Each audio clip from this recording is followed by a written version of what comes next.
Praise the lord. ఈరోజు దేవుని వాగ్దానము. అందుకు రాజు మిక్కిలి అల్పులైన ఈ నా సహోదరులలో ఒకనికి మీరు చేసితిరి గనుక నాకు చేసితిరని నిశ్చయముగా మీతో చెప్పుచున్నానని వారితో అనును.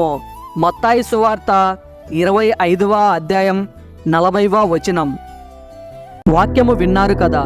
మీ కొరకు చిన్న ప్రార్థన. కళ్ళు మూసుకోండి. మీరు ప్రార్థనలో అడిగి ఉన్న వాటిని మీరు పొందుకొని ఉన్నారని, అవి మీ జీవితంలో జరిగి ఉన్నాయని నమ్మండి. నమ్ముట నీ వశమైతే నమ్మువానికి సమస్తము సాధ్యమే. ప్రార్థన. సర్వశక్తిగల తండ్రి, ఘనమైన గొప్ప దేవుడా, సకల ఆశీర్వాదాలకు పాత్రుడా, మీ దాసుని ప్రార్థన ఆలకించి ఫలింపు చేస్తారని, అనేకులను మీ పాదాల దగ్గరకు చేర్చుకుంటారని వేడుకుంటున్నాను తండ్రి.